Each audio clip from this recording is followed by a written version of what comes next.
can you just imagine the invasion of UK and Ireland going there? And it's also around about the same time as the American Sports Dentistry Association conference, because we did talk about that.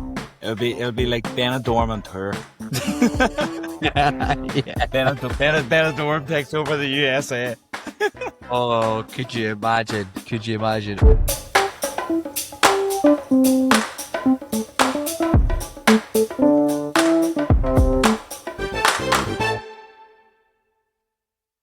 Welcome back to the Sports Dentistry podcast. So it's the week, Umar, it's the week of Dusseldorf.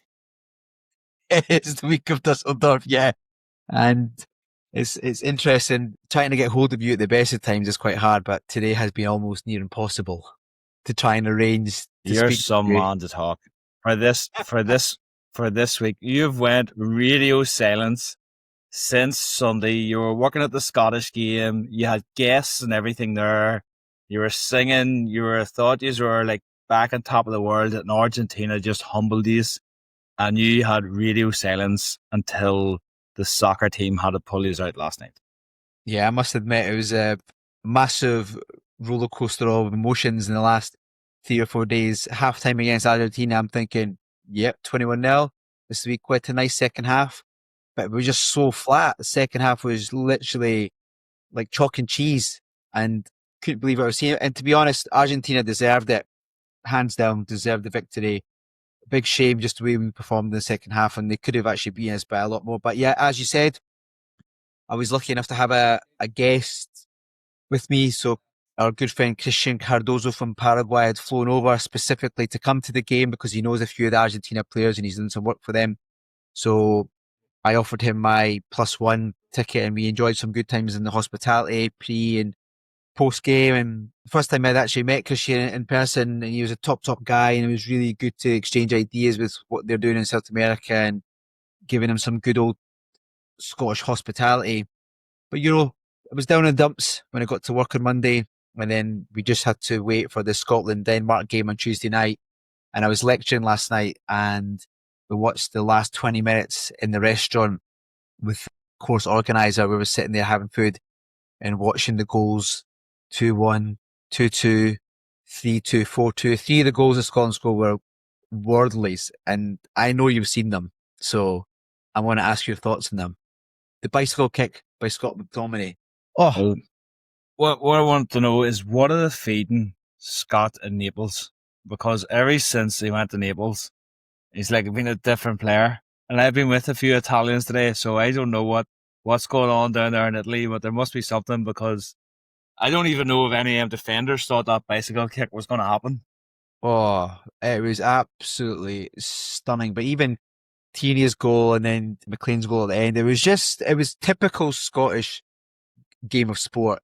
Up and down, up and down, up and down. You're thinking, we're so close, but yet so far. And then literally in the restaurant, people must have been watching it, because there was quite a few couples in as well. And you could just see the celebrations of the lads must have been watching it as well. And it was incredible. And, even with Ireland as well, Troy Parrott scoring 5 goals in 2 games for the Republic is absolutely incredible. Nobody had given him any chance. And then Wales went and beat North Macedonia 7-1 as well. So the home nations did very, very well there. But yeah, our tickets are booked. I did text you right away and said, Mexico ? Well, we did try to get the conference in Cancun, didn't we? Just line that up, but that didn't happen. So we'll have to see how Ireland gets on. I have a good friend. I have a group of school friends who go away every March, and one of them was at the match in Scotland last night. He's got a couple of Specsavers around Glasgow area, so he was sending my WhatsApp groups some of the videos, and it looks fantastic. Now the Irish did have great days, but they haven't got there yet. They've just got themselves into a playoff the same way the Welsh have and Northern Ireland. So it's only yourselves and England that have got to the World Cup so far. So it's unreal how sport can really lift a nation, isn't it? Like in the rugby, even the Irish rugby, we talk a lot about rugby, and they weren't faring that well. And they said like Ireland's performance beating Portugal on the Thursday before they had played Australia in the same stadium 2 days later almost lifted them, because they wanted to have that same atmosphere of the stadium, and the support behind them. And then I'm sure your news feed is the same on socials with Scottish, the way my news feed is like full of Troy Part and people getting tattoos packed by the part and all. They're coming over from Budapest. Can't even remember getting the tattoo done, and we haven't even qualified. Like, so it's unbelievable how like sport can just lift a full nation and brings everybody together. That's the thing. Sport has this unique ability of getting you to the lowest of lows, but also getting you to the highest of highs, and just experiencing that in basically a space of 48 hours as a Scottish fan. I can tell you that after the game on Sunday, I did say to Christian, I was like, man, I'm not in a good mood. And he was like, don't worry, my friend. It'll all be okay. Scotland will qualify on Tuesday. I'm like, yeah, you can say that because, there's so many South Americans already going to the World Cup. But if you can imagine if Ireland, Republic, plus or minus Wales, plus or minus Northern Ireland can make it to the World Cup, can you just imagine the invasion of UK and Ireland going there? And it's also around about the same time as the American Sports Dentistry Association conference, because we did talk about that. Yeah, it'll be like Benidorm on tour. Yeah. Benidorm takes over the USA. Oh, could you imagine? Could you imagine? Oh, no, I'm going to have to probably start my visa application now because it's going to take me a while to get to that country. I might have to get some, what's it called when you have to get somebody to write you a letter about your character? I'm going to have to get like Byron and Emilio and Steve and Mike to write a nice letter about me so I can maybe get into the country. So, or we'll go to the Mexican game. We'll sneak over the border because apparently that's the thing as well. Do we not have to climb up the wall that Donald made? Did he make it? That was his first presidency, wasn't it? I don't even know. Sure, I'm pretty sure. It's hard to keep up with that, man. I can tell you, Christian was so happy because nobody does hospitality like Murrayfield hospitality. I experienced it 2 years ago. That group of friends, I was talking about, we go away every March. And Martin, who's now living in Scotland, was at the Scotland game that night. He had organised our hospitality tickets for Scotland, Ireland, Six Nations, and it was one of the most enjoyable days that we had out at a sporting event. And we got a taste of it 2 years ago at the European Association for Sports Dentistry, where yourself and Fiona played a blinder, where we got it organised in Murrayfield, lined it up with an Edinburgh rugby game against Benetton, and a few of the players came up afterwards for the post-match analysis of the game. We had a great time that time as well. So nobody does hospitality like Murrayfield. No wonder Christian was happy, and it's hard to believe that was 2 years ago, and now I'm sitting, and you'll be here soon in Dusseldorf, seeing faces that I haven't seen in 2 years. It's absolutely mental to think what's happened in that 2 years, and we've said this many times that this wasn't even a conception at that point, and it wasn't even talked about, and we were still just trying to make our way into UK sports dentistry. Never mind getting into a podcast that's taken us to almost 50 different countries now, and that's the beauty of it. It really was a trigger point for what's kind of come from that now. I believe that conference in Edinburgh really made us realize that we have to do something, and certainly from the UK side of things, we had to create something, and we had to make it bigger and I wouldn't say better because obviously it's different, but how we're doing it differently is with dovetailing with a live sporting event, which has been very well received. Yeah, I know, and I'll be in Dusseldorf in a few days' time, and we can see what the German hospitality will be like and what the setup will be with EcoSep and with EA4SD and the speakers that are involved. We'll get a chance to get around Dusseldorf and see what that's all about too. But in that 2 years, a lot has happened, and there's been a lot of good, positive change, I feel. I can tell you one thing. They talked about Dusseldorf being cold, so I brought my ski socks with me, but it's been a sort of wet, miserable day, but it's not as cold as Edinburgh. Edinburgh is definitely the coldest place I have been ever. You have to wrap up even an extra layer in Germany to get to Edinburgh. It's been a wet, cold day. When I used to be in Australia, and I used to hear the Australians complain about the cold, and I used to say it's not cold unless you can see your own breath. So that's the determination of a temperature where you can actually talk about cold. Now you can see your own breath in Dusseldorf. And it's been a bit of like an Irish day where it's been a bit wet and miserable and rainy all day, but still not as cold as Edinburgh. So we weren't t-shirts like me when you get there, Boomer. I was going to say, yeah, am I bringing my shorts and t-shirt and my vest? Is that why and my flip-flops? Is that what's happening? So, if it's hitting 4 or 5 degrees, Yeah, that's Scotch chill for me. yeah, that's it. It was 3 degrees earlier, so it's borderline, but it's going Oh man, look, listen, it's going to be good this week. yeah, no, it'll be exciting. I'm really looking forward to it. But look, so talking about football, and we're talking about our next guest. We're very lucky. We talk about being in a situation where conversations happen and you get introduced to people.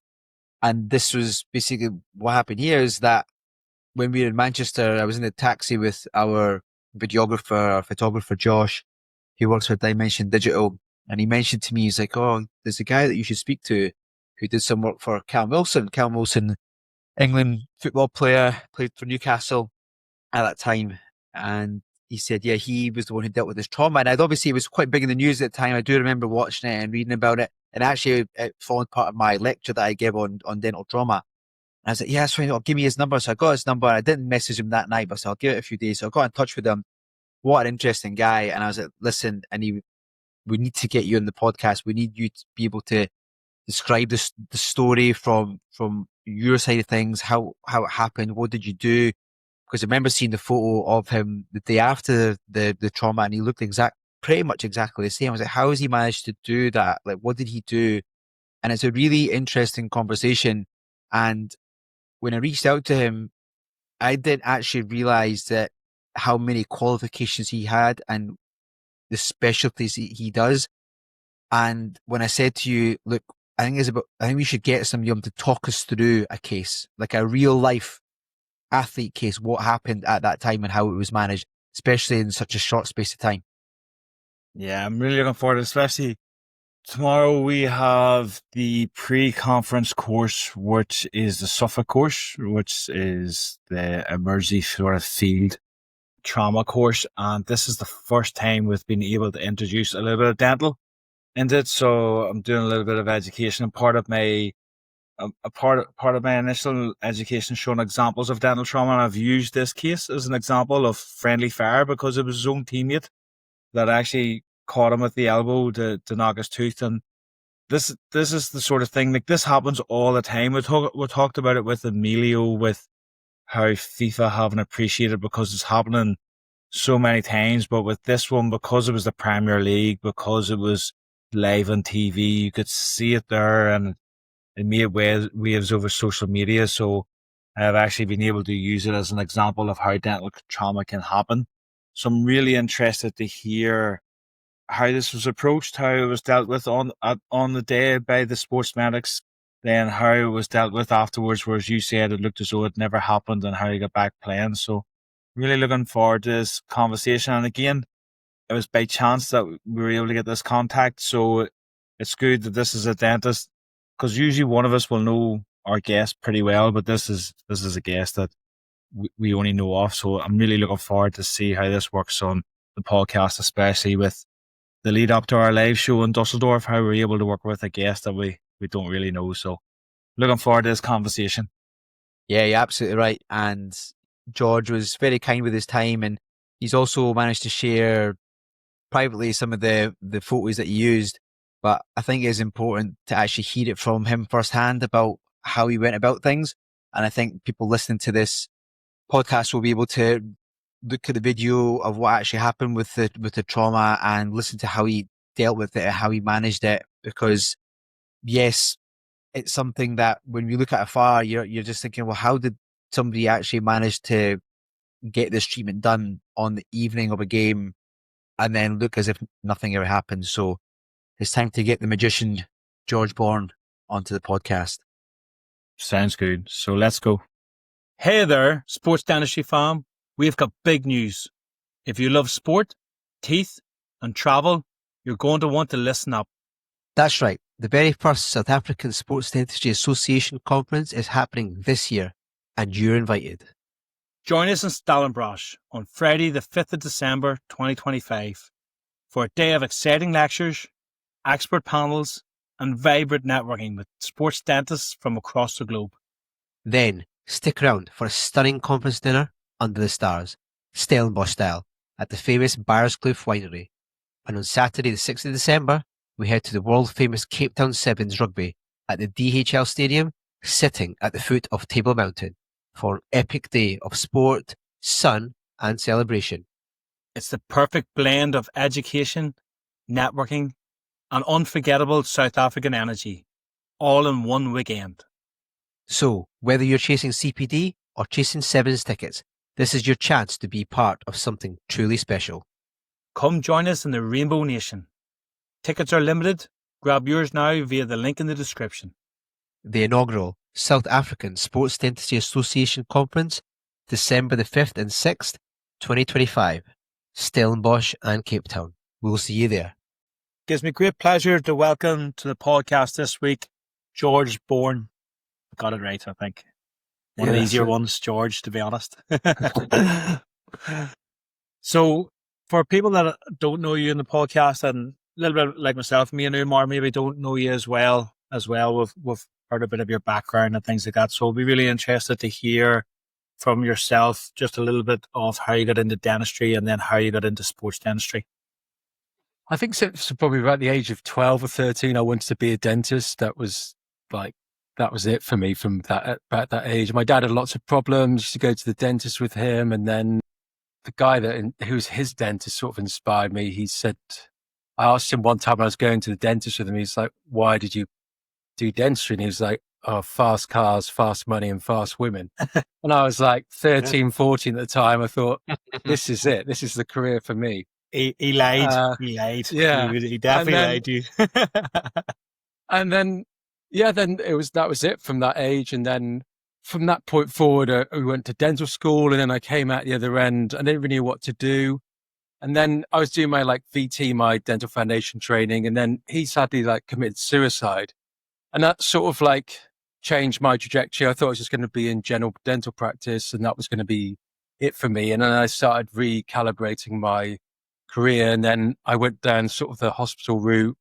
I did maxillofacial, working in the hospital, was an SHO for a few years, and then I was going to do maxfax. I was about to go back and do medicine, and then Jeremy Hunt sort of changed the pay protection on dentists, and it's about 10 years ago now. So I was just about 2 weeks before I started medical school. I changed, and I went into restorative dentistry, and sort of restorative dentistry is one of these sort of misnomers. No one really knows what it does, but one of the core elements of what restorative dentistry does is dental trauma, really. And no matter how the method of traumas comes about, one of those elements is definitely sports dentistry contributes to it.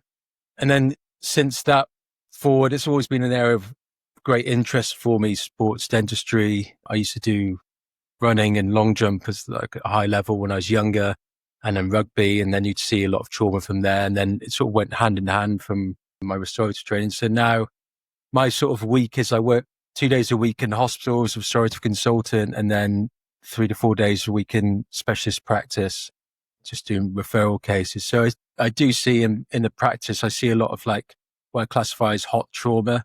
I work in a practice, we've got a relationship with the local football team, Bournemouth. So we sort of do an on-call thing for them, covering their trauma, which is occasional. And then from there, we've sort of developed relationships. Bournemouth had quite a pedigree of young players which have gone to different places, and that's built relationships with other players across the country that I've seen from there.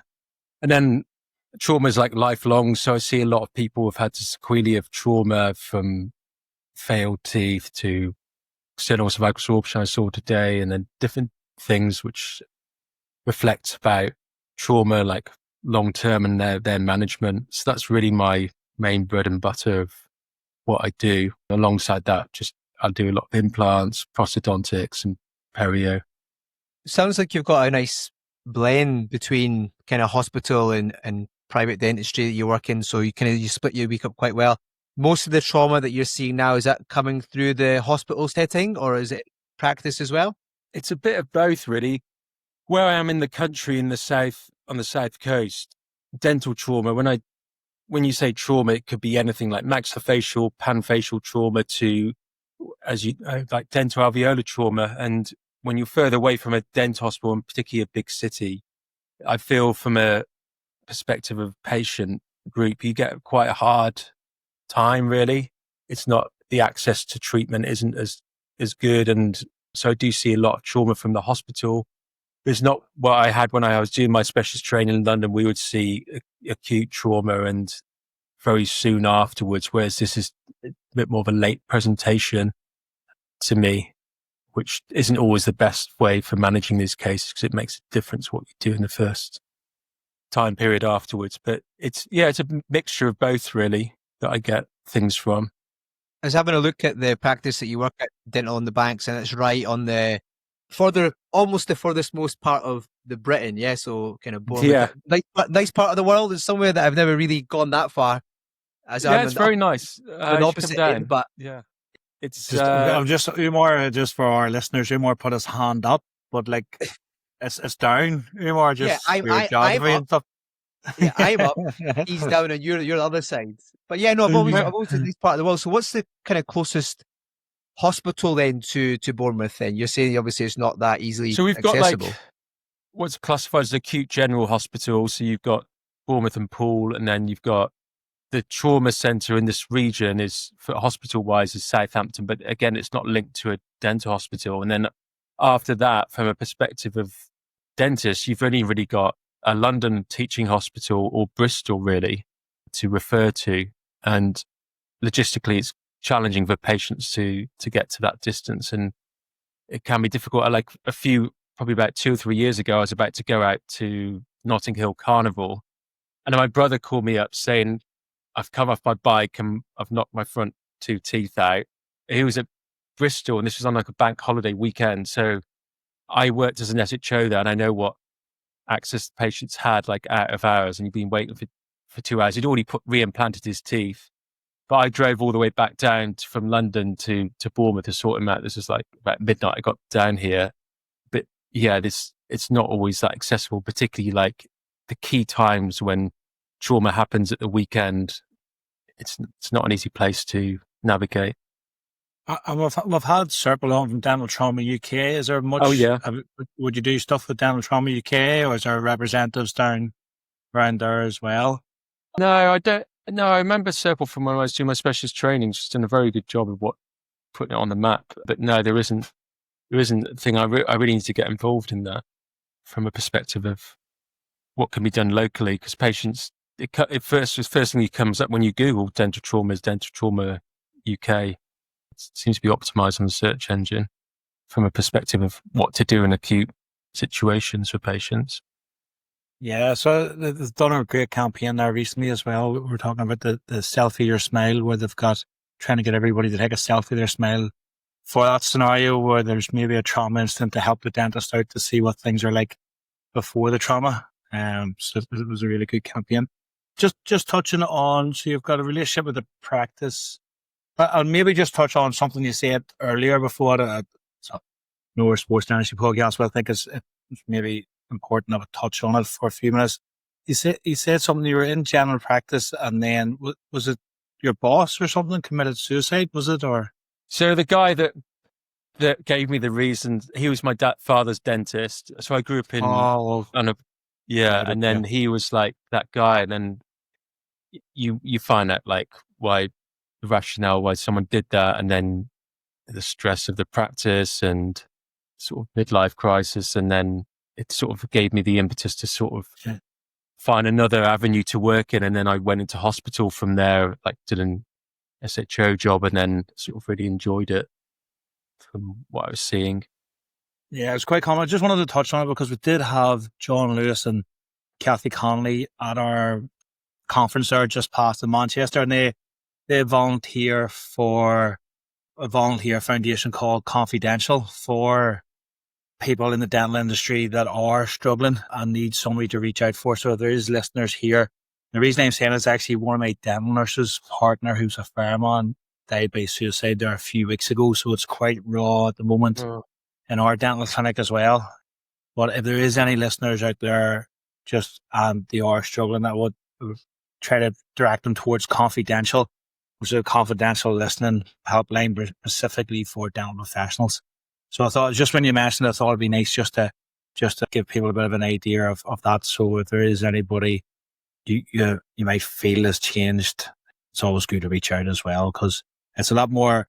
I remember whenever I was coming through university, they said that the two highest rates of suicide was farmers and dentists, and I was from a farming background to be a dentist, so I was like, I don't like my odds here.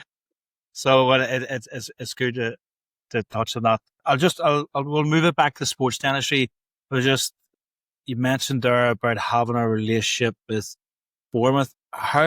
Is that with the practice? How did that come about? Was it, we find from talking to different people, there's a number of reasons why relations develop. Maybe it's like an incident that's happened and you guys have been able to help out, and then they felt like we need to get somebody more officially involved, or people have went out and offered their services. How did you go about, or how did that relationship happen? So I don't own the practice. It's the two brothers that own it. They're specialist orthodontists, Damon and Rampton Tahiri. And they were setting a practice up, and then I think they got talking to someone, and Bournemouth had sort of coming into like a stable part of the Premier League at that point, and they didn't really have anyone to check the players' teeth at pre-season. And then it just sort of developed from a conversation from there, and it flourished from the point from literally just reaching out to the team and saying, do you need somebody? And then this sort of relationship, sort of established players would come in. They would go to like the pre-season medicals at the beginning of the season. So August time, they go there a year, check the teeth, see if there's any problems at all. And then the other thing that they do as well, because of going into sports dentistry and trauma, is that when the players, they come also into the practice, they all have a intraoral scan to have an Essex retainer made, so that if they did ever receive dental trauma, that's one of the things they have in their kit bag, that they can put the teeth back into position, and they train the team medic so that that's available. And it was Rampton's idea, actually. It's such a great, simple idea, and it's actually the thing that helped my brother out.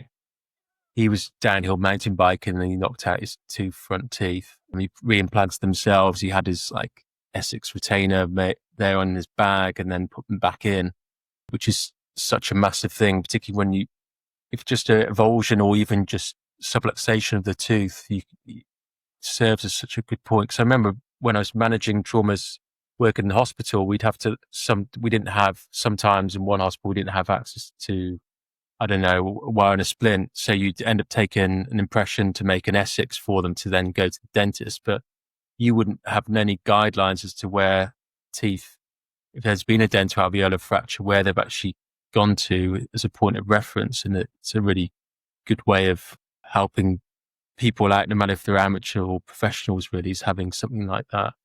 Because even patients I see who are in actual contact sports, and football is supposedly not classified as one, that's where they don't wear a gum shield, but people who are in contact sports are high risk and they still don't wear protection. I had a jockey in last week, and I know you're supposed to wear like a gum shield now, and she wasn't wearing a gum shield and she knocked out her front teeth, but she fractured her clavicle and she was in hospital for a week. And so the teeth were reimplanted, but they weren't splintered. And then I've done the endo on them, and then like after a couple of months, they've all developed resorption around the neck of the teeth. So they're non-restorable now because of the actual dry time that had happened, and also the movement that was happening because they just weren't splintered and stopped from there. So those cases, I always find out as part of even just general patient, their social history and what they do outside of work. I know it always seems a thing to build rapport with a patient, but also you've got a point of saying to patients, this is it. And some patients don't want to wear gum shields, so you've got this as a backup.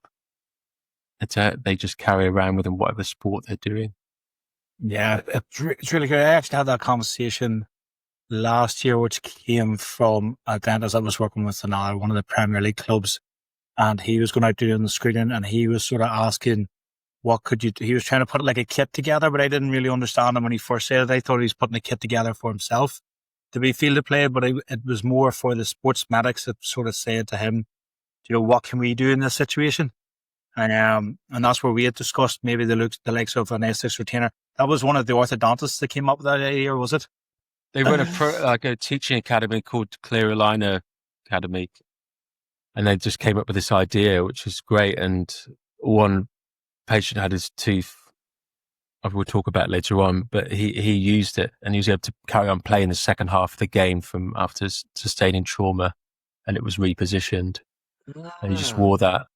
Yeah, it's really helpful. We've got the European Association for Sports Dentistry conference coming up next month, and the day before they have the Suffolk course, which is sort of like emergencies on the field of play, and this is the first time they're introducing the dental aspect. So that's part of what we're going to add in the training to suggest, like for sports medics that work with soccer teams, to look at trying to get retainers so that if there is the instance where there is trauma, that the sports medic can maybe do something, but if there is no dentistry person on site, that they can do something until they can get to the dentist. Just on that, do you do top and bottom, or do you only tend to do top? Do top and bottom, but if you look at the trauma, it's mainly top really, which is one. And then you look at the risk profile, high smile line, overjet as a factor, which think, okay, this patient's at higher risk of getting trauma, and then previous history of trauma to the teeth as well. It's amazing. You get some people who played sport that, I don't know, I had a rugby player in probably about 5-10 years ago, and he'd traumatized his central incisors so many times, there's no route left to it. And so you're looking at this thing, and this is high risk to get knocked out.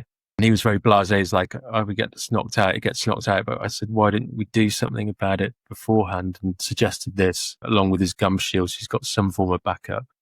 Because you never know how long it's going to be until they can get access to a dentist. Even if it's a tooth, it's just, I've got a hopeless prognosis. You've got something inside, and you can just pop the tooth inside the Essex and wear that.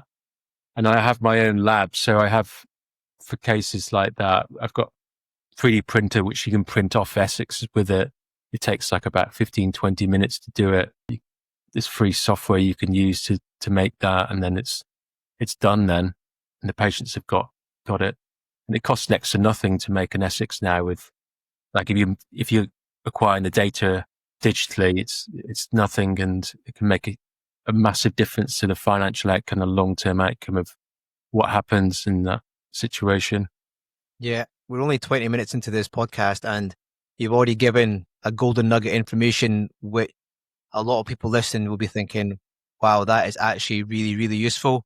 I think that also takes on quite nicely to kind of how we managed to get you on. So on this podcast, on many episodes, we've talked about luck, and we've talked about being in the right place at the right time, talking to people and networking. Now, when we were at Manchester at the UK Sports Dentistry Conference, a friend of yours who you'll know as well, Josh, does Dimension Digital, was doing the photography and videography for the day. He had all this stuff with him, right? And we had tickets on the tram to get to Old Trafford for the cricket. And I said to him, goes like, why don't we just we'll get a taxi, because there's too much faffing around trying to get the tram to get there. So we'll get you into Old Trafford. We'll get some footage for the website and stuff. He's like, yeah, no worries. So I'm sitting in the taxi with him. Everybody else has gone in the tram to the ground. He just turns around and he said, there's somebody really interesting I think you should know. You should get in contact with. And I was like, oh, really? Who's that? And he was like, you know, the footballer. And he said the name. And I was like, yeah, I know. I talk about that on my presentations that I give when I'm talking about sports dentistry. He's like, well, I know him. You know, George Bourne, he works out in Bournemouth. He works with the guys at Clean Rhino program. I was like, oh, I've done that program. I know who you're talking about. Like, I know the practice, and I know Dent on the Banks and all that sort of stuff. So I was sitting in the taxi. I was like, give me his number. I was like, I probably won't message him right now. It's probably not a good idea on a Friday night after having the dinner. So I'll just wait and get in contact. And then 2 beers later. Please come on the podcast. Yeah. So obviously I touched base with you, and you've been very kind to give up your time to go through this case. So it's a very, very high profile case, and it'd be really great for the listeners to know exactly. We can talk about the trauma, what happened, who it was, against who, and you can maybe just lead the conversation because you'll know most about it, obviously, and we can just kind of pitch in with questions as we go along. But if you take the floor and you can maybe just talk us through this player in particular, because it is a high profile case and it's interesting to know how you managed it. Okay.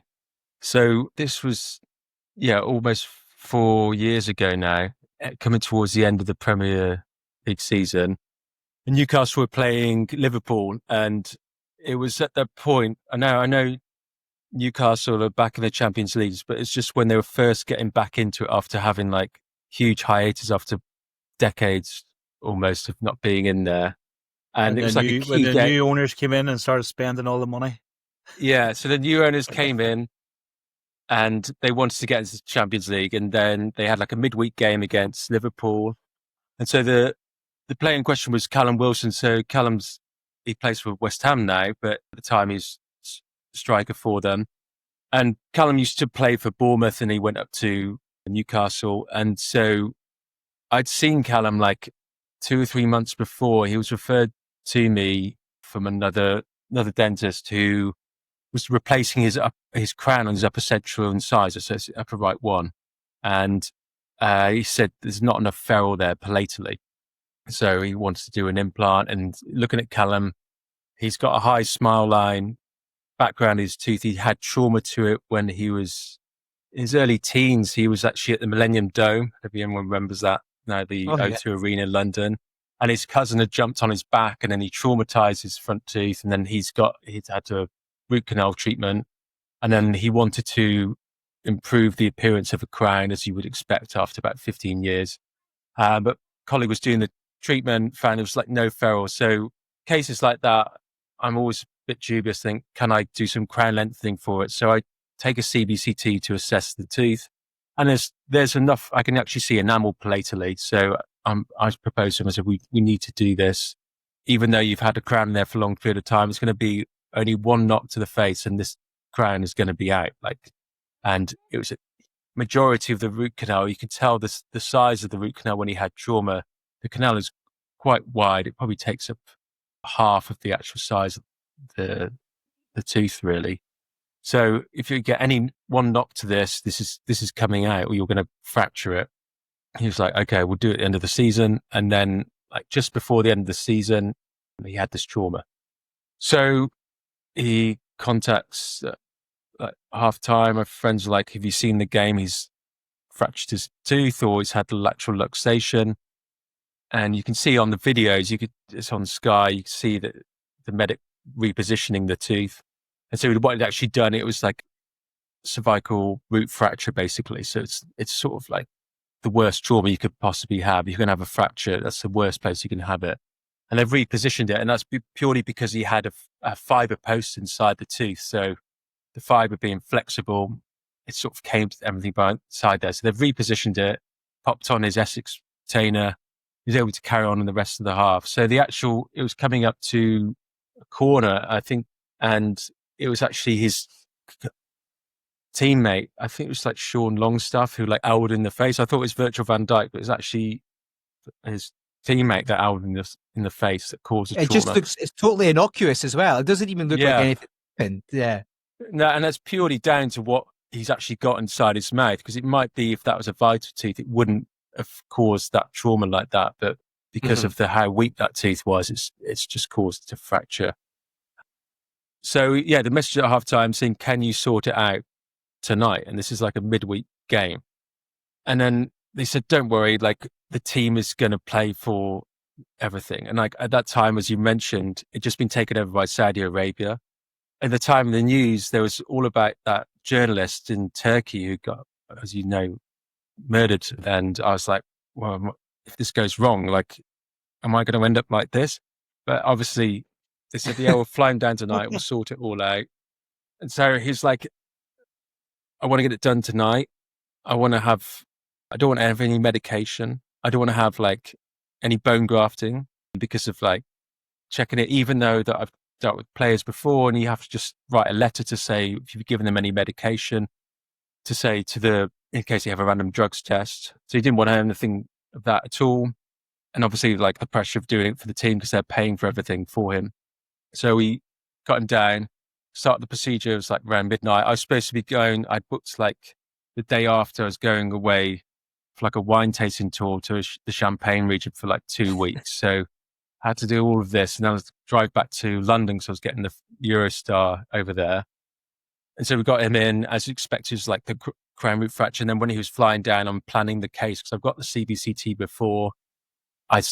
Obviously talked to him about the options before crown lengthening. The other option was an implant or a resin bonded bridge, and obviously a denture, which he's not going to wear. So the main things he wanted to get something done, so we went for an implant. And one of the factors when you're dealing with like doing an implant in the anterior segment of the mouth is that you can take the tooth out, but you've also got to think about what you put around the tooth. So you have to put bone inside there, and often like a connective tissue graft, so like a gum graft from the palate or from around the tuberosity, to bulk out for the fact that you're going to be, when you have the tooth out, you'll be missing what's called the bundle bone, which is the bone which is innervated by the periodontal ligament. And that disappears, so it acts as compensation so you don't get loss of that bone. Because you will get some bone coming back, but you won't get the same sort of appearance. And when you've got someone with a high smile line, you'll show a shadowing around the area, or you'll lose the papilla inside. And one of the techniques that I do for aesthetic cases, for implants, or even full arch cases that I do is what's called the socket shield, which is intentionally leaving part of the tooth behind. And what this technique is if you imagine from a bird's eye point of view, looking down the tooth, you basically leave like a fingernail bit of tooth on the buccal side inside the socket. So that piece being left behind there means that you still have a periodontal ligament to the buccal side. So that maintains the contour of that. You've still got a periodontal ligament to the papillas either side, so that maintains that. And by doing that, you don't have to use a bone graft inside that area. And it can be technique sensitive, but there is like a special technique. And you basically got a kit which goes through. It's a bit like a Parapost kit initially. So once you've taken the coronal part of the tooth off, you drill down inside the canal. So in this case, he had GP inside there. So I just removed all the GP. And you go to the apical termini just as you would do for a root canal procedure.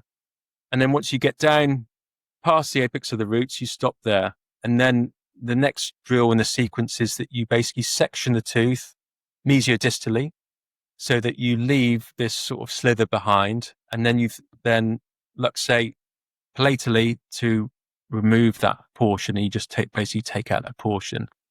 And then you have a series of burrs to prepare this sort of, let's call it a fingernail, this socket shield or root shield, some people call it, to preserve the buccal side, which is a commonplace. If you imagine from like dentures, you work out where your teeth position is going to be, and it's based on where the resorption patterns are in different parts of the jaw.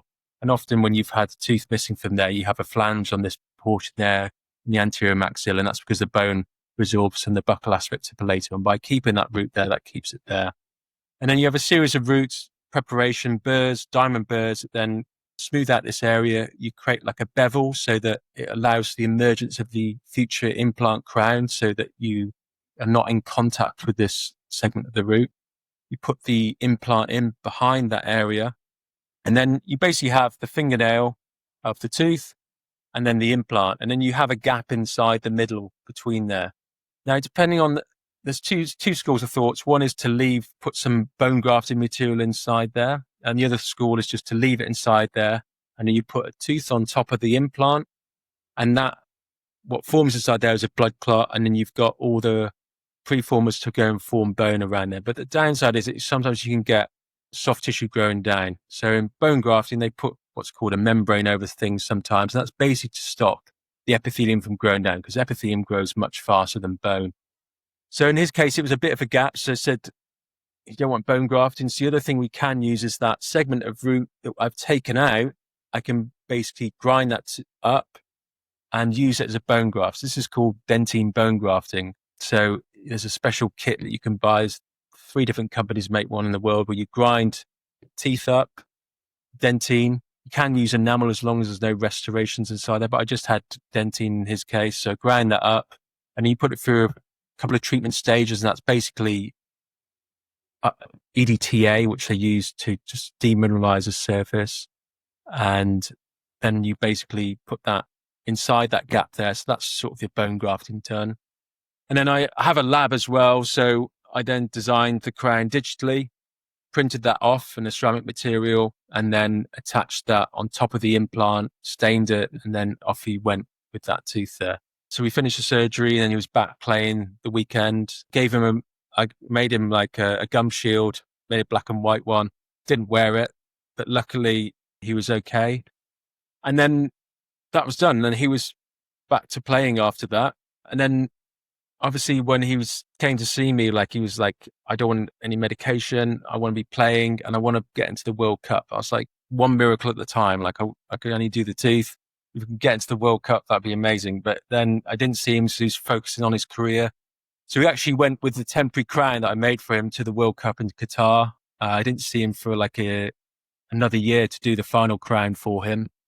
And then because he was so pressed for time, because he was still living up in Newcastle, I said to try and get the aesthetics right for single tooth, I need to see you in the lab. And the lab technician, I use an Italian guy, which is based in Watford. And I said, for me to drive up there, because I need to take the crown off, because the technician can't take the crown off.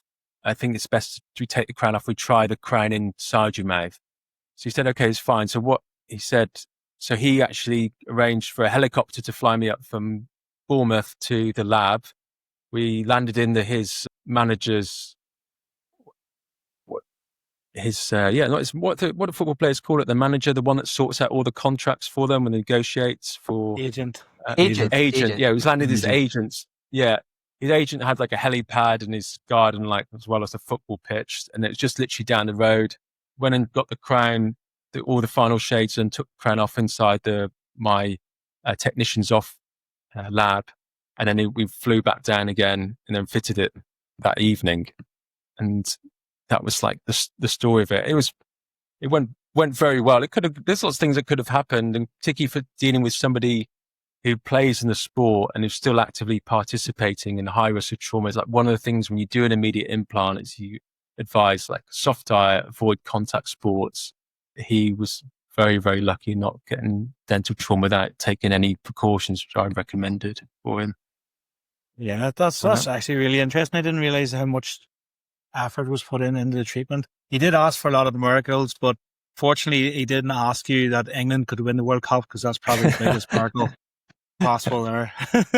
But, so just before, if I take it back to before the incident, and when you seen him and you were starting to plan replacing the crown, did you approach wearing a mouthguard with him then? What was his attitude? Oh, yeah. Wearing a mouthguard? Is it just it's not fashionable, or did he try it and he can't compete in it, or what was leading to the resistance to actually wearing one? I remember making one, and he was like, I'm not going to wear this. I can't internalize it. I can't play with this. And I think part of it is, obviously, it's not like rugby where you've grown up wearing a gum shield, or boxing, you've grown up wearing a gum shield. It's new. I could relate to it, like patients you make a splint for like wearing at night. And some patients just can't internalize it as being part of them. Do you think that's a cultural thing in soccer? Do you think this is the challenge across the board when we're working with soccer players? It's sort of like, it's not the commonplace in soccer, so players feel very difficult to actually be the person that's different than the others. Do you think that's what it is? Is it, or is it the actual feeling of wearing a mouthguard? Is very much an attitude type thing, because it's not really the culture at the moment? Yeah, it's definitely a cultural thing. Because no one else is doing it, why should I? And then trying to actually play with it it's completely new to them, and they're performing at a very high level. We had another player in over this last season, Alex Scott, who fractured his mandible, and he got elbowed in the face when he was playing Aston Villa by Tyrone Mings, and he fractured the angle down here, the mandible. And referred him to one of my maxillofacial colleagues who fixed it, but he told him not to play for another 8 weeks afterwards. And then he texted me one night saying 2 weeks afterwards, he was playing for the England 21s and he scored.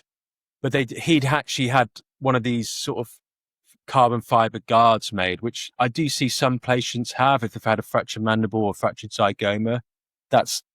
I think that's more accepted now, those things. But even though you're playing with bone which is healing. It's no different to dental side of things. And I think there really needs to be some people who are sort of leading the way. Callum would be a great person to do it, who's experienced dental trauma, to lead the way in that. Because the thing is, it rubs off on people who are playing in junior players and people who are much younger than that if they don't get it. Because I do see probably one or two a year really from football players who've had trauma to it. And even though it's deemed as a non-contact sport, they still have a lot of contact there. In sports dentistry, it's not just about treating injuries. It's about optimizing oral health for peak performance.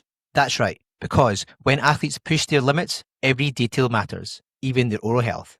That's why the Sports Dentistry podcast is being powered by Philips, true innovators in oral health technology. Philips Sonicare toothbrushes use advanced sonic technology to disrupt plaque biofilm, removing up to 20 times more plaque than a manual brush. And that's critical for athletes. With high carb diets, dry mouth, and frequent energy supplements, there are greater risk of caries and gum disease. Philips backs evidence-based dentistry, giving us tools that fit perfectly into performance-driven treatment plans.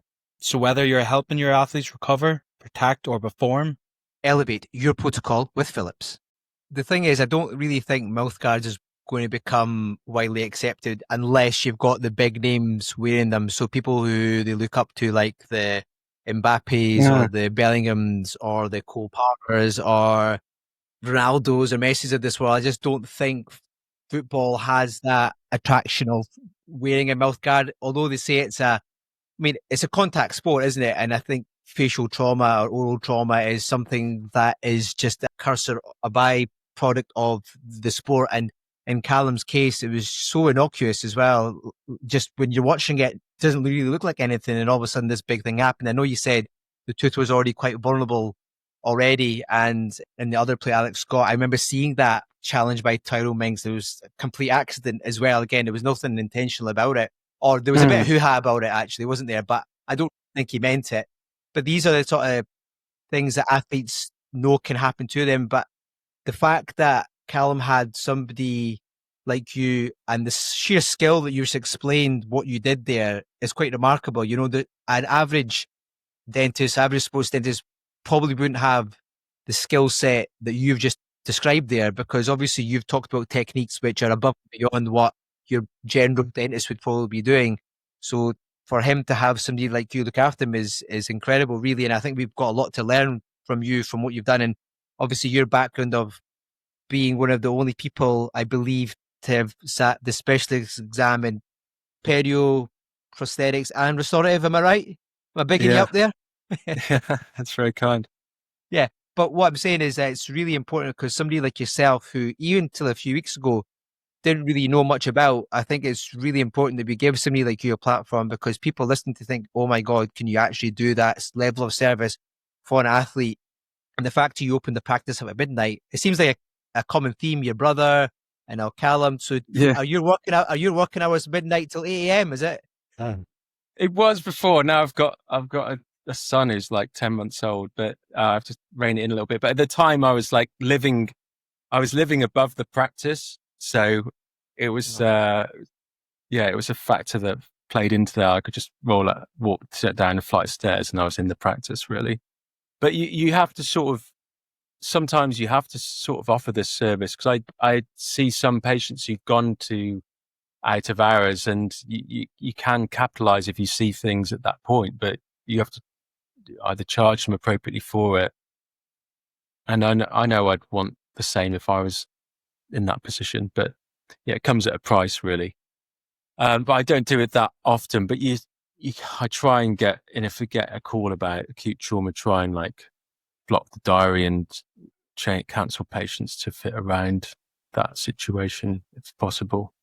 Yeah, because it's something that if it happened to you, you've had the experience, unfortunately, with it happening to your brother. But if it was happened to my friend or my family, the same thing. I would try and do everything above and beyond, and you would hope somebody else was to do that as well. So I totally echo your point. That's a really great point you made there.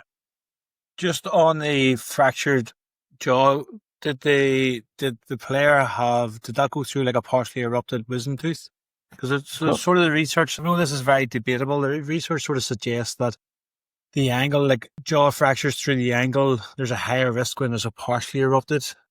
Yeah, you're very right. Wisdom It tooth. did. It went through his 8. They say if it's fully erupted or it's unerupted, because the cortical bone is intact, that it's less risk. But if it's like a partially erupted tooth, they say that's the high risk. And there is a school of thought out in Australia. I'm not sure if it still happens, but there was mentioned a number of times from different people that there was a school of thought out in Australia that a lot of rugby players got their lower wisdom teeth taken out as a way of trying to prevent jaw fracture. So it'd be interesting to hear your thoughts on that. That's a very, very good point. Yeah, you're right. Alex did have partially erupted wisdom tooth. It was like measly impacted. I was just looking at the OPG now. And yeah, I think in the UK, we're sort of like suffocated by the nice guidelines and worrying about ID nerve trauma. And so you don't have this thing about taking teeth out. And the only groups of people I see who have their wisdom teeth out taken prophylactically are people in the military and then people going on expeditions to the North Pole. Those are the only people that I've known in the UK having them out. And I think there probably needs to be a lot more talk around it because Alex, he did have that particular scenario. And the angle of the mandible is like one of the strongest portions of the jaw. And if you've got the wisdom tooth inside that, it makes complete sense why be more prone to fractures. It's interesting about how in soccer as well, you're saying the acceptance of face. I quite like that comment, acceptance of face masks for things like that, broken jaws, broken cheekbones, broken noses. When you've got players doing it in the World Cup, like one of the most famous players in the World Cup was doing it. I think that's what helps get acceptance of it as well. It's a conversation we've had, particularly with our South American sports dentists, because it seems to be something that they provide in South America more than anywhere else in the world. It's like part of one of their tools that they help their athletes with as well. So that's quite interesting. So interesting to see if we can make a difference when it comes to mouth guards and soccer players. I'm not sure if you've listened to the Emilio Canal podcast I did. Emilio Canal is a sports dentist based in Washington. And his first introduction into sports dentistry was back in the 1994 World Cup, where another sports dentist reached out to him and said, look, would you be interested in doing a bit of field play dentistry for any sort of World Cup games that are being played in Washington? Now he's developed quite well into sports dentistry and he advises US soccer and things like that. But the conversation we had recently with Emilio was at the next year's World Cup. FIFA have decided not to have pitch-side field of play dentists. So 32 years from the last time it was there, it seems that sports dentistry has went backwards a little bit with the importance that the decision makers in soccer are having. Emilio sort of felt that it was part of it is down to us as sports dentists to report these things to the decision makers. So the likes of these scenarios that you're seeing with the players that you're treating, apart from actually feeding back to the what's the feedback to the team? Do you have any ideas on how we could collect this data? For example, the example I used recently was there's a research paper about wearing mouth guards.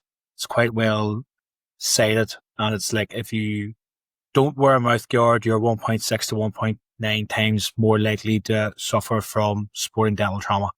It'd be great to be able to say it to decision makers, in an average season with a club team, you're going to maybe see so many dental traumas or so many of this. Now, we've got a lot of research done recently on the oral health of soccer players and things like that, and looking at the inflammation side of things. So that helps. But what's your views on that? What's your views on Emilio's experience there, where they're saying there's not the need for pitch side? And then if you describe how you work with the sports medics to feedback the work that you do, and is there any sort of centralized recording of dental injuries? For example, we've had this conversation as well with a good friend orthodontist based out in Athens that works with a lot of soccer players, and we talked about how the medical record goes with players whenever they transfer clubs, but their dental record doesn't yet anyway, or it's not part of it. So I'd like to hear your thoughts on that. I've hit you with about 4 different things there. It'd be nice to hear your thoughts on it. Well, the first thing is they need to have the sort of data and how to collate that. I don't think it's that difficult to collate, and it could just be a binary answer. Did you suffer dental trauma? So going back to Callum's case, when I saw him the year afterwards to his finals, he chipped the adjacent central incisor, and even though it's just an enamel fracture, it's non-complicated, it's considered innocuous. You've got to sort of like start documenting the small things to the very big things. So the big things that are dramatic that I've talked about, they don't happen as often, but the smaller things, they do. And it depends how much precedent the club put on there. And when you equate that to potential time out from playing, then yeah, that will make a big difference for it. And that has to come from, I guess, from the governing body perspective, really. Or as you talked about, I wasn't aware the records go with them. But Callum's case, he was very lucky. Like not all cases are able to do that. I took another CT scan at the time. He could have fractured the alveolus as well, which would have made putting an implant in not possible, which would have then meant that you'd have to have some sort of temporary replacement because I couldn't split the tooth. But it needs some sort of case to say, okay, we need to gather this data. And going back to having them on pitch side, it depends what they're treating medics, but training the medic that's there at the time. But from my experience of working in hospitals, is that the medics don't have that knowledge, and they do call upon maxillofacial or the dentist or patients get turned away because they don't have that training. But I don't know what the sports dentist training are in this scenario of dental trauma. I imagine they would do it. When Alex Scott came in, he lacerated his lip and they put like a suture through there, and it was like as thick as like a bootlace on his lip, and obviously that was replaced. And you can see they're trained in certain aspects of sort of emergency management, but not really from the dental side of view of things. It's expected to go to a dentist, I would have thought, soon afterwards. But overall, to your answer, I would say that there has to be some kind of data collation on this to present the case as to why. And a lot of it isn't. I think there's a lot of underreporting as things stand at the moment to argue the case to have it there. And that's probably why they've looked at it, FIFA, I'd have thought, and not including it.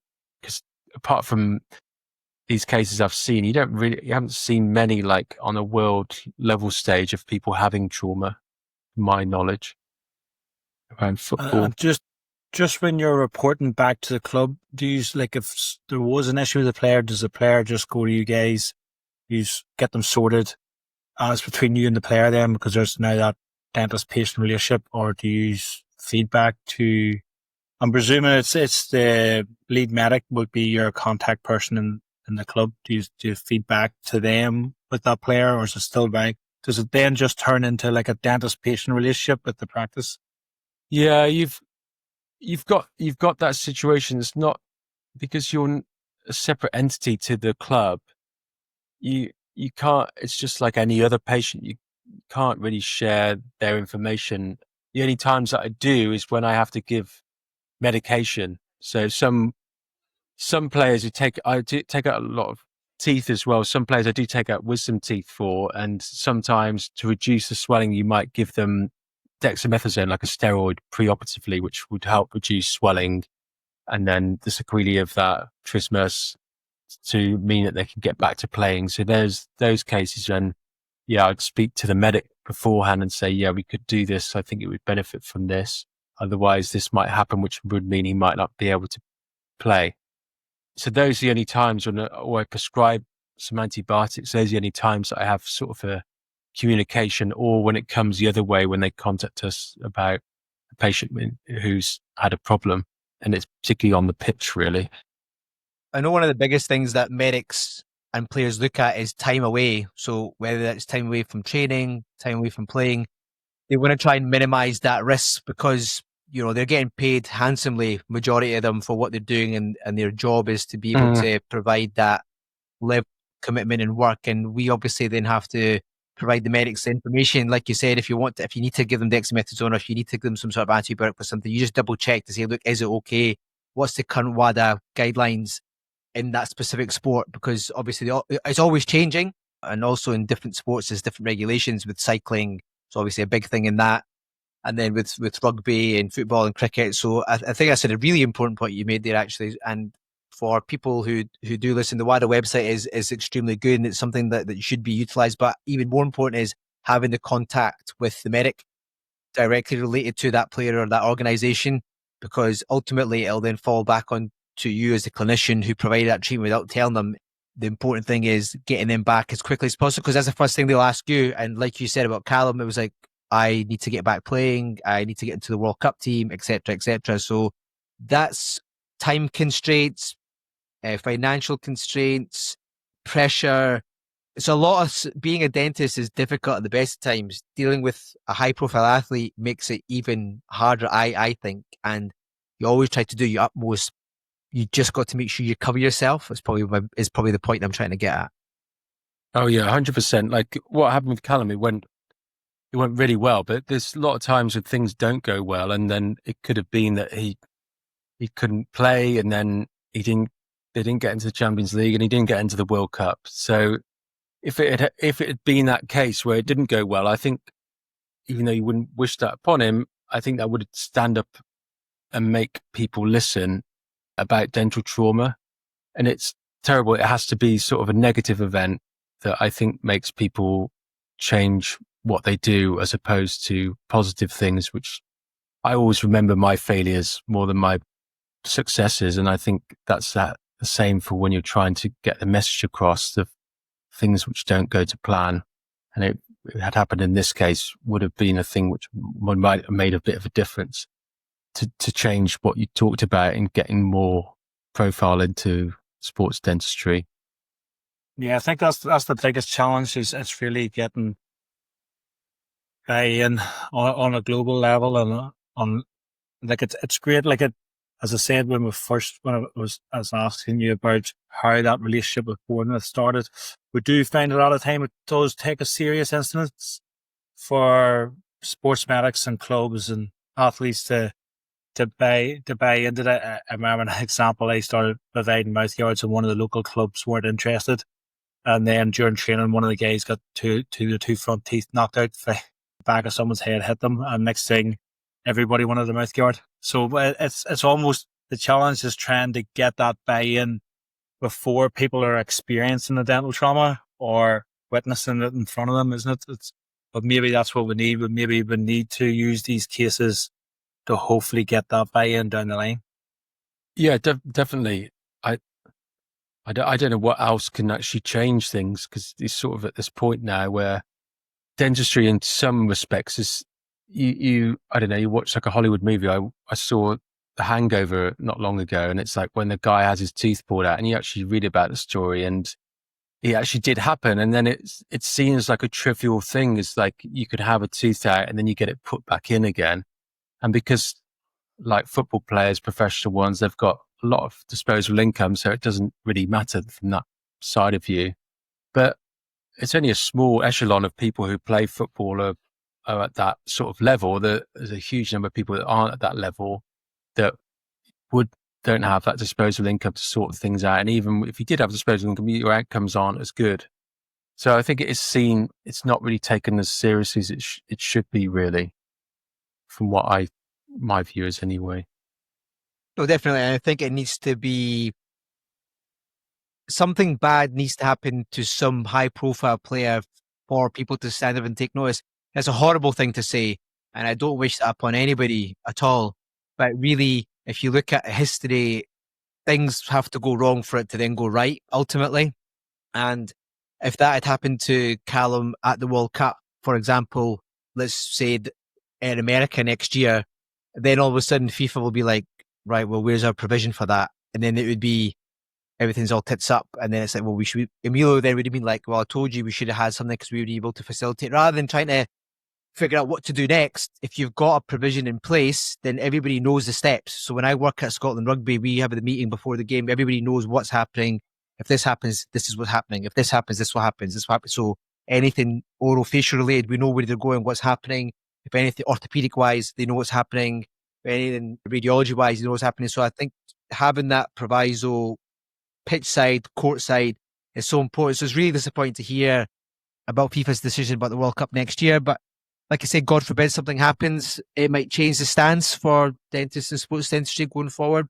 But with people like yourself coming on and this platform now starting to get all over, we just need people to stand up and listen. And medics in particular, a lot of the things that we say on this podcast is towards trying to make sure that we feel valued, that we feel like an integral part of the sports medicine team, because you need people like that to see that we are benefiting their team in a way, in a capacity which they're not usually comfortable with. Like you're working in the hospital, and I've done that before, where you're an SHO or DF2 or whatever it is that you're doing, and then the medic comes up to you and it's a postcard and he's like, what do I do with this? Or what do I do with this fractured tooth? We laugh, but it's what happens, right? Because they don't know when it comes to the mouth. They're just like, what do I do? Yeah. The only sport I've seen them take seriously recently was boxing. I don't know if you've had the guy on your podcast, but the guy who's like the official medic for like all the boxing, he's like the Tyson Fury, Alexander Usyk fight. He's like a Max Fax surgeon based in South Wales. I'll find his name out, but he's like there as the medic, but obviously he's obviously got a dental background and also medic background. So it sort of needs to be that. And I know that before at Bournemouth, they used to have, he was the local Max Fax surgeon. He's retired now. He was like the local doctor, but that was before they got into the Premiership and in the lower leagues at that point. But that's the only time I can think of someone who'd be potentially appropriate would be in that scenario. But sports medicine is a speciality of itself, though, in medicine. So I don't see them having that. I don't really know about the training, though, to be honest. Yeah, it's definitely sports medicine. It took sports medicine a while to get there as well. So hopefully sports dentistry will follow in 10, 20 years' time. Will maybe be where the sports medics are now. But George, thanks very much. It's been absolutely fantastic to have you on and hear your experiences. We didn't realise how much work actually went into Callum Wilson. Just quickly, was that your first time that you got into a helicopter? I don't know that. I don't know. I would have been up for it. I've never got into a helicopter, and I'm not keen to get into one. I've been in one once before. It's not a routine method of transport. I go up to London. It did make me think it took me half an hour to get to London, which would have taken me 3 hours. So yeah. But no, it was quite a novelty, actually, but it's not something I do regularly. I'm going to, after this podcast, Google how to become a football agent, because if they're able to have a helipad in their house, then we're definitely in the wrong game. Yeah, this house I went to was out of this world. Like Callum was telling me, there's only like a few football agents in the country. And he was like, when I was on the plane there, he was renegotiating on this flight back then the year after, so he was negotiating his contract. So he would go to Saudi. We obviously think he'd had lots of injuries, but it was interesting to see because he was doing that when I was flying with him at that point. So it gave me sort of an insight into what that's like. Listen, that's been absolutely brilliant. I've thoroughly enjoyed that conversation. I've taken a lot away from it. And yeah, it'd be great to stay in touch and hear about your other stories. And we'd love to kind of at another stage get you back on and talk about something a bit different. We've not really talked a lot about restorative dentistry on this podcast and about how we treat things. That's obviously something that as time goes on, we will pick that up. And I really think you said you've got a presentation on Callum's case, and it's something that we'd love to, part of the UK Sports Dentistry Association. We're looking at doing the conference next year. We don't know what the theme is yet, but certainly we don't know where it is. So if you really want to be involved, you could help host it down in Bournemouth. I have to be involved. But that would be great, because I think your experience as well would be wonderful for the delegates and for people who want to get involved and have somebody to look up to, especially with what you're doing. That's really fantastic. Yeah. Again, thanks very much for your time. It's been superb. Yeah. It's a pleasure. Thank you very much. Thanks very much. We are delighted to have Ionate as a sponsor for the Sports Dentistry podcast. Are you looking for a water bottle that's built to keep up with your active lifestyle? Look no further than Ionate, the totally leak-proof water bottles with triple lock technology to prevent spills no matter where you're headed. With a simple one-touch opening mechanism, you can sip on the go without hassle. Plus, Ionate's sleek, modern designs are not only functional but can be personalized just for you. Made from high-quality steel, these bottles are easy to clean, and best of all, they're sustainable. From 320 mils to 1200 mils, Ionate has the perfect size for you, whether you're just out for a jog or going on a long hike. And it doesn't stop at water bottles. Ionate also has travel mugs and flasks to keep your drinks just right wherever you are. Ionate is the official water bottle supplier to the British and Irish Lions on their tour to Australia this summer, and are the official water bottle supplier to the NFL, so you know you're getting the best. I have been using their bottles for a long time now and cannot recommend them highly enough. So head over to www.ionate.co.uk to get your hands on the best bottles in the business, bar none. Now back to the pod. So that conversation has just confirmed it. Remember, we picked the wrong profession. We should have been football agents.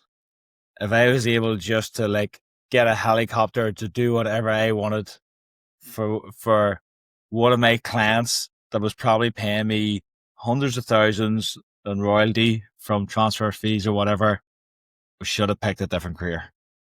Absolutely. Yeah. Amen to that. Amen to that. It was quite funny to hear his thoughts when he was sitting in the helicopter while Callum Wilson was trying to organise his next contract, and he's just sitting there, and he's openly talking about what he's trying to do, what he's trying to get out of it. It's just a different world, and it's something now with the amount of money that's involved. And he obviously talked about how the Saudis had taken over Newcastle, and when you got the phone call to say basically the Saudis are going to cover it, he's on his way down to you, get it sorted. And because he lived above the practice, he was able to just, as he said, just go downstairs and open the practice and deal with it. And the process of dealing with that trauma was helped massively by the fact that he already had planned to do something with this tooth after the season. So he had the CT scan, he had the STL files, he had everything ready to go. So actually, yes, preparation was there, but the pressure of being able to deal with something at that time of night when people are just throwing money at it. Sometimes, no matter how much money you pay, sometimes you just can't fix stuff. But how he described it and what he did was remarkable, really. It also showed me how social media is so fake. Now, you're more into social media than I am, but I spoke before. We chatted to George about how I'm using the video of this trauma incident for the course, the pre-conference course tomorrow. But the video was taken of someone that was talking about how this was a lateral luxation. It was another dentist. I'm not sure where they were based, but they showed the video. They talked about this is a lateral luxation. The video was really good because you can see clearly how the tooth's been fractured. And if you didn't know the full amount of the story, you would think it was a type of tooth displacement type thing. But it wasn't until we talked to George that we realised it was a tooth that was already planned to be restored at a later date. And it was actually a tooth fracture, which was underneath the root-filled crown. And not. And, and whenever I was trying to capture the bit of the video that this dentist had posted on social media, and then I listened to the rest of his details, and he gave really good advice on what to do in a lateral luxation incident, I was just laughing because that's not what it was. I was just thinking, that's why social media, you have to take everything with a pinch of salt, because I think that's why it's hard. You go sometimes to these conferences and you hear different people talk, and I've spoke about it before in the podcast about how everybody uses Steph Curry's photo of him chewing his mouth guard and saying, oh, the mouth guards need to be better, they need to be custom fitted, when his is custom fitted. They don't know the scenario surrounding that. Particularly to a point where people have done research to show that Steph Curry is more accurate at free throws when his mouth guard is hanging half out his mouth than when it's actually in his mouth. You know, that's, you know, like, so if you don't know the full story, don't be trying to like take a glimpse of the story and like then give your opinion on it. Like, and this was a perfect example where if me or you and this dentist that obviously took the view of putting it on social media to talk about lateral luxations and stuff like that, we're looking at it from afar and we're making presumptions. Yeah. And it's only when you actually talk to people on the ground that you really know what's happening and what's going on. Yeah, absolutely. And it's all getting the right facts out there. And things on social media do, you know, bad news spreads extremely fast. Good news always takes a little while for it to kind of trickle through, but bad news always, or fake news, spreads fast. I think the biggest thing I took away from that conversation, or one of the biggest things I took away, was how he talks about, because he works with some specialist orthodontists, when they got involved with Bournemouth, when they scanned the players, they made every single player in Upper Essex, because in the unlikely situation where there is dental trauma, and if a tooth does need to be repositioned, they're able to continue to play. So actually, Callum's injury came in the first half, and George said that what they managed to do was they managed to reposition it to a degree where he's able to play the rest of the game because he had the Essex retainer in to keep that in position. That's not something that I'd actually considered before, but now it's something that I think I'm going to try and encourage and bring out. Maybe not so much in elite rugby because you're obviously wearing the mouth guards and that can double up as a type of Essex retainer if you want. But certainly for football teams or other sort of sports teams where it's not mandatory to wear a mouth guard, but having an Essex retainer available and an STL file available means that if something does happen, then they're able to then use that as something, as an interim to allow the athlete to continue to play until they can get seen to properly. What do you think about that? Yeah, no, I think it's great. It's a great option for non-dental medical professionals. I had this conversation about a year ago. I didn't realize that George was doing it with our good friend Dan Collins, based there in Liverpool. He was doing a little bit of work with Man United. And he's saying about how the medical teams were looking to put together a field of play kit. And I didn't really understand what he was saying as like, well, this is what we would usually do as like a dentist field of play. And he's like, no, the medical teams are looking to know what can they do if a tooth trauma happens, particularly for away fixtures and particularly for away fixtures outside of the UK where they maybe don't have that network of contacts. They don't have someone close by, or they can't call a regular dentist to say, well, we can get the player back home quite soon, where they're actually a flight away or they're mainland Europe playing Champions League or something. They were thinking, what can we do in that scenario? And that was the first time I had the conversation about an Essex retainer, about how that would be a great option as like a temporary splint.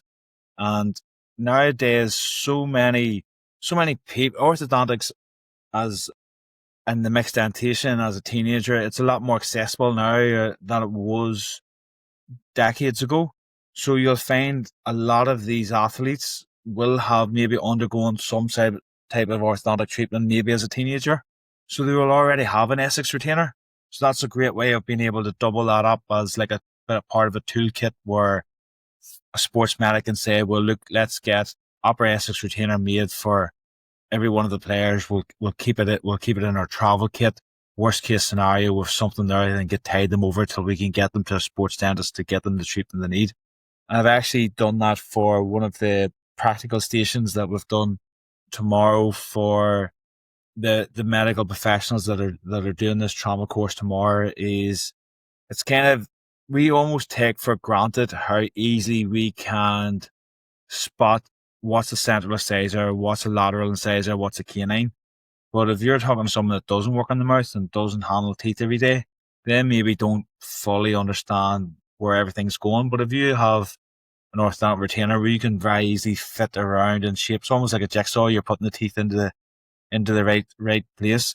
It's a lot easier to do it for someone that doesn't work with teeth every day. So I think it's something that is a great option for when there isn't a sports dentist or available, for a non-dental medical professional to have in their toolkit that they can use as a temporary manager to help that player until they can get them the help that they want. And I couldn't recommend it enough. I don't see a downside to it. No. I don't see a downside to recommending it. And I think it's, as I said, with the availability of orthodontic treatment, with so many people doing it, with boom of clear aligners, there's so many people even. You find that I find that with a lot of my athletes, once they start getting into the social media a little bit more, or they start being in the media a little bit more, they want to straighten their teeth, they want to align their teeth. Most of them may have already got an Essex retainer. They might be wearing it at night time. It's only a matter of having a spur, giving it to the medical team, so they have it there. Worst case scenario, it's there as something that they can use to try to help get the best outcome for that dental trauma. Definitely. And the best thing about it is it's quick, it's easy, and it's super cheap. I mean, it's extremely cheap, really, isn't it, to get an Essex retainer made? And it's not taking up any space either. It's so small as well. You've got a little box. It's very easy transportable too.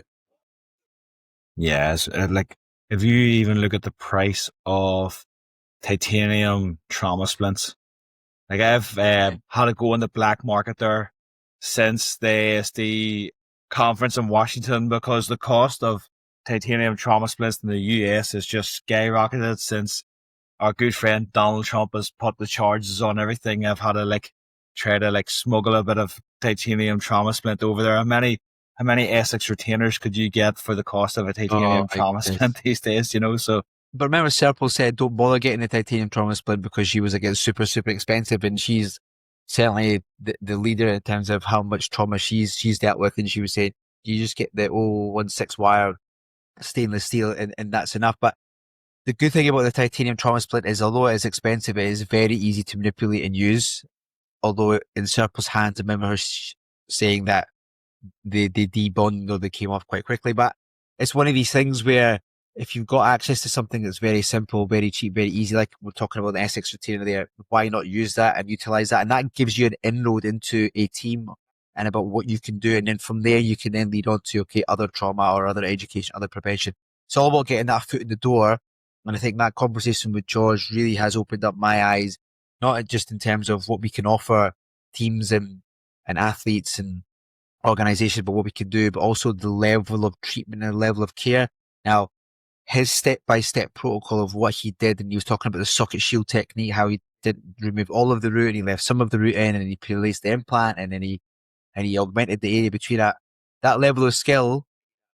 Not many mere mortals can do that. So props and hats off to George, but having somebody like that available to chat to at least and have them on the end of the phone is something that can help you and say, look, actually, I'm in a really sticky situation. What do you think I should do? And that's why we've all got WhatsApp, we've got access to phone, pictures, voice notes.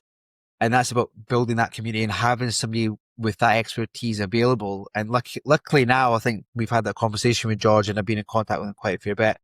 I'm sure he would mind if we had big cases, we could ask him questions about it because he's dealing with quite a fair bit of trauma. And he actually talked about dealing with his brother's trauma as well. And he had to go and fix his brother because he had trauma too. So just goes to show you're just always on call. We've talked about that a lot of time, and financially, obviously, in this situation, he was obviously looked after with the Saudis, but that's not always going to be the case. It's definitely not. And there's talk about how great a network. If we had an athlete that was playing down around George's area and they came into trauma, sure, now we have someone that we would be very confident will be looked after well. We'd be like, we can get you sorted. Here's a contact. We'll get in contact. So, and that's the great thing about this podcast and getting to know people like George, and the conferences like Dusseldorf this week is going to be great. And I can only feel George's pain about siblings. I got off the plane this morning. I went to go through passport control. My sister sent me a photo that her face was swollen, and it ended up being abscess on one of our upper premolars. And she was like, I'll call around later so you can have a look at it. And I was like, good luck to that, because I've just landed in Dusseldorf. So siblings can always make sure they can call it. And then when she went to our local dentist, and Dorn took the x-ray, she sent it to me. I goes, now I'll do you a cheap deal, not if you can pay me for the Invisalign that I did on you a few years ago. Siblings never pay for treatment. I can tell you that as well. Yeah. So I feel George's pain. Not only had he do it out of ours, I'm sure there was no money exchanged as well. Yeah, true. Sibling love. I know you've obviously talked about before about you and your brothers, but talking about my brother, actually, yeah, I don't think he's paid for his Invisalign either. When I did his, that's a good shot. I need to chase that up. I Actually, know.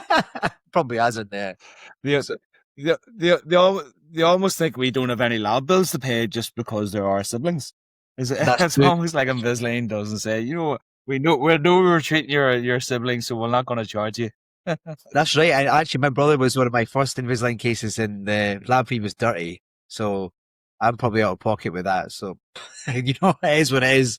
It is what it is. There's no point opening up a can of worms now, is there? So I'll be seeing you shortly. We're going to be doing this live pod in Dusseldorf. yes. I have had to go through the trenches earlier and get our merch over so we can look a little bit professional. You've ordered mics that you can put in your pocket to go through airport security. I've had to take a stand over. That is one of them funny shit bags. You know, you say like oversized bags. It doesn't even wheel right or anything, and I've had to like check it in. Like, it doesn't even look like a pair of skis. It doesn't even look like something normal. I just chucking this sort of bag around the place. So like, you've looked after the mics, and I've looked after this sort of like pop up behind us to make us look a little bit professional. I think you got the easy option there. Yeah, I think I might have got the good end of the deal there. At least it'll fit into my bag. So that's the most important thing. So yes, so I think in less than 48 hours we'll be reacquainted in person in the beautiful city of Dusseldorf. Yes. And I've been informed today by our good friends Daniel, who's on the show from Portugal, and Andre, his colleague from Portugal, that there's 250 bars in Dusseldorf that are linked together for this longest bar. And we visited 3 of them earlier, so we have 247 to go to. So we will save you a few. Oh my days. Well, see if I arrive and you've only got a 3 or 4 to visit left, then I'll be thinking, well, that's been a pretty mad 40 hours. So, but like I said, I've just bought a new AirTag, got it with me, and I'll make sure that I'll slide it into your pocket so you don't know where it is. And I'm just going to keep a tab on you, mate. I do think that maybe we're listening to our podcast is when they chose the conference venue, because it's like literally 2 minutes walk from the airport. So we can't really get lost. Well, John, you are the master of getting lost. So there's every possibility that can happen. Wow. Let's see. Let's see. So I'm looking forward to catching up. I'm not making any promises. So no. Looking forward to catching up in person. As long as you're still in Germany somewhere when I arrive, that's probably a bonus. Yeah. Now, it is a fact that Amsterdam is only a 2-hour train right away. So just if you can't find me in Germany, jump on the train. I'll see you in Amsterdam. Okay, that gives me one country at least I can check out for you. So good man, my friend. Good conversation as always. Good chatting. Yeah. I'll see you in person shortly. See you in a couple of days, pal. Go on.